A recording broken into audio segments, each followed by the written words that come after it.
Eliminadores pasivos. El agua es el eliminador pasivo por excelencia. Es barato y abundante. Sin embargo, su uso puede causar más problemas que la propia electricidad estática. El principal de ellos es su tendencia a oxidar los materiales con los que entra en contacto, especialmente los metales. Otros eliminadores pasivos comunes son la barra de fibra de carbono y el tinsel, que es también llamado árbol de Navidad o guirnalda.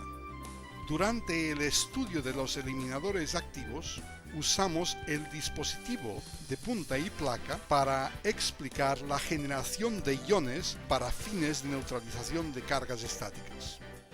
Los neutralizadores pasivos no tienen transformador, por esto se llaman pasivos. De hecho, los eliminadores pasivos se utilizan de la propia energía del substrato a neutralizar para neutralizarlo. Con los eliminadores activos usábamos una distancia de unos 10 milímetros para desarrollar los conceptos. Para este análisis usaremos la misma distancia.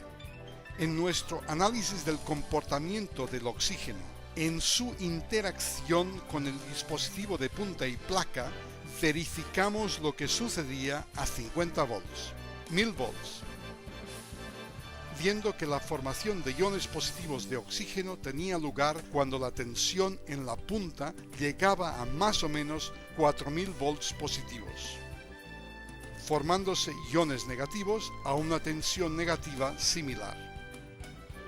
A unos 15.000 volts la descarga era puramente de electrones saltando desde la placa a la punta, prescindiendo del oxígeno como vehículo de transporte. Vamos a usar el mismo procedimiento en nuestro experimento en que hemos sustituido la placa por el film cargado de estática y la punta por una barra de fibra de carbono conectada a tierra.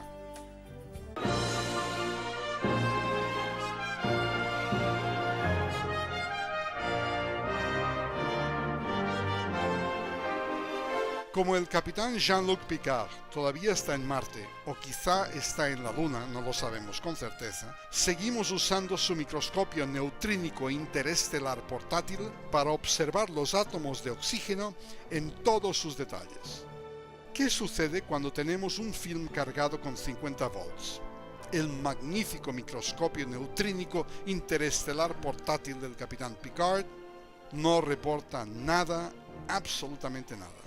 Sin embargo, si el film está a 1000 volts, el microscopio neutrínico del capitán Picard detecta cierto estrés en el átomo de oxígeno. Si el film llega a manifestar 4000 volts positivos, el estrés en el oxígeno es tan grande que un electrón saltará de las puntas de la fibra de carbono a un átomo de oxígeno neutro adyacente, convirtiéndolo en un ion negativo. Progresivamente, los electrones saltan de un átomo al otro hasta llegar al polímero, ávido de captar estos electrones y neutralizarse. O sea, el film positivo causa la generación de iones negativos, gracias a la intervención de las puntas conectadas a tierra de la barra de fibra de carbono. Exactamente el proceso contrario sucede cuando el film está cargado con unos 4000 volts negativos. Si el film llega a estar cargado con 15.000 volts o más, una descarga de electrones directa es muy posible, al igual que sucedió entre punta y placa en nuestro análisis de sistemas activos. En resumen, una carga positiva en el film de 4000 o más volts generará una nube de iones negativos que neutralizará esta carga. Una carga negativa en el film de 4000 o más volts generará una nube de iones positivos que neutralizará esta carga. Analicemos con detenimiento la diferencia fundamental entre los procesos de eliminación activos y pasivos. En el sistema activo, con transformador de alto voltaje, si tenemos un film con una carga positiva de 50 volts, la punta genera ionización plena que neutralizará la carga.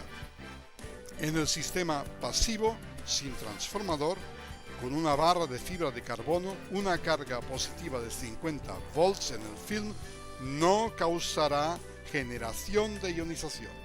O sea, la carga no será neutralizada. En el sistema activo, con transformador de alto voltaje, si tenemos un film con una carga positiva de 1000 volts, la punta genera ionización plena que neutralizará la carga. En el sistema pasivo, sin transformador, con una barra de fibra de carbono, una carga positiva de 1000 volts en el film no causará generación de ionización. En el sistema activo, con transformador de alto voltaje, si tenemos un film con una carga positiva de 4000 volts, la punta genera ionización plena que neutralizará la carga. En el sistema pasivo, sin transformador, con una barra de fibra de carbono, una carga positiva de 4000 volts en el film finalmente causará generación de ionización, porque la energía en el film fue suficiente para generarla. O sea, las barras pasivas solamente son eficaces cuando el substrato a neutralizar está cargado con 4000 volts o más. A menos de 4000 volts, usar barras de fibras de carbono o árboles de Navidad es apenas un adorno de fiesta. Jingle bells, jingle all the way. Oh, what fun it is to ride in a one-horse open sleigh. Jingle bells, jingle all the way. Oh, what fun it is to ride in a one-horse open sleigh. Oh, those happy Jingles, I love those jingle bells.